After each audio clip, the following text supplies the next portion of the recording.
Okay, so stop doing clamshells to fix your dead butt. Clamshells are fantastic in order to activate the glute muscles, but what's the real problem with dead butt? Dead butt, the issue is we lose control of our femurs and our knees, and all of a sudden we get what's called valgus. Valgus is where your knees come in and we put pressure on our knees, hips, IT bands, pelvis, and lower back. So dead butt might seem like you need to correct it in order to correct this issue, but it's only the smallest piece and portion of it. Okay, we use clamshells to activate these muscles, but in order to really solve the valgus moment when we walk, run, jump, land, we need to strengthen a different muscle group. Okay, the adductors. The adductor muscles are a number of huge muscles that actually attach from the back of the femur, reach through and up into our pelvis. Okay, those muscles, since they attach to the back of the femur, when they initially fire, the first thing that they do is put an external femoral force on the body. Okay? Now, EMG studies show one thing important. The adductor muscles, in order to do that, they fire most effectively when your foot is flat on the ground, pronated, and when your big toe is holding the weight of your body right underneath that big joint right here. That joint needs your weight in order for the adductors to fire appropriately. Okay, so if we're in shoes or if we lean to the outside of our foot, not only do we decrease the adductors, the glutes, and the hamstrings, but we also put pressure on our IT bands and we get that IT band syndrome. Okay, big problem for runners and really common is IT band pain. Feel it on the outside of your knee. Most times that's because these are working too hard because your feet are out and your big toes aren't on the ground and our adductors aren't doing their job.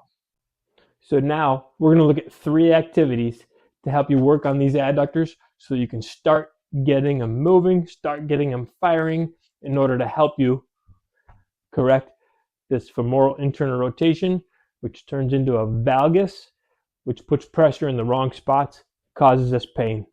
Okay, first activity, laying on your back, simply a straight leg raise.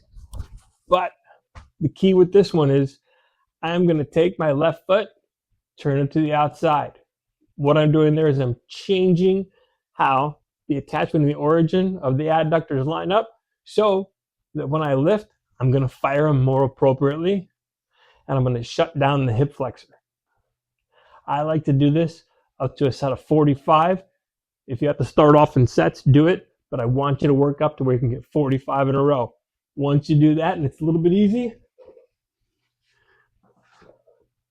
lift up your pelvis with anything you got.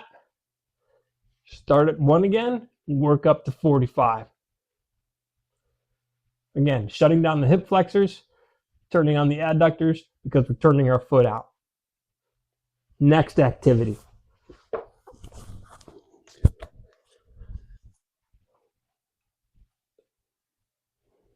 Our knees give us problems when we're standing, okay? When we're walking or running. So we're going to do the next activity in a standing position. You're going to take a band, right foot forward, left foot behind, and it's just a row with the turn, turning your shoulders. A couple important points. My feet need to be pointed straight forward, okay? And we already talked about how I need the insides of my feet on the ground. I need to be pronated. As I'm rowing, I need to make certain that those feet stay down. Really common when we rotate for our feet to come up, our arches to move. Keep them down. Relax those feet. Big toes on the ground. Row nice and smooth, rotating from your shoulders all the way down through your ankles. Okay? Left side, same thing. Left foot forward, left hand, rotating as much as we can. I want you to start with a moderate or a light weight on this. And as you get better, work yourself in to where this is a strength activity and you're really working to pull. Again, watch those feet. Activity number 3 is going to take us back to the ground. We're going to do a single leg bridge.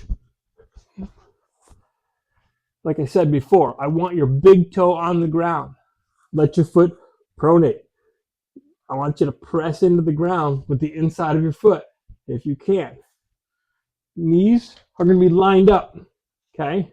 And I'm going to press into the ground, lifting my hips up. Right here.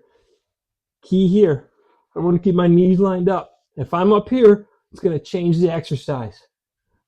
Keep my knees next to each other. Again, I like to work up to 45 reps. Start in sets. You're going to feel this one right away, okay? If you feel it more in your groin, your hamstring, or your glutes and your hamstring, get that big toe down and focus on keeping your knees lined up. So to wrap up, yes, dead butt is a problem. Dead butt can affect your knees, your hips, and your back. However, more importantly, use the glute exercises to get those butts moving. But in order to really fix the problem and get your glutes to fire even more, again, EMG studies show adductors, glutes, hamstrings, and gastroc all fire best with your big toes on the ground. Get into that position, do the activities, and then work on it. I'm going to be coming back with more videos soon, so follow me on Facebook, Instagram, TikTok, whatever all the social media things are. I am Hyla Wellness, and Hyla is for you.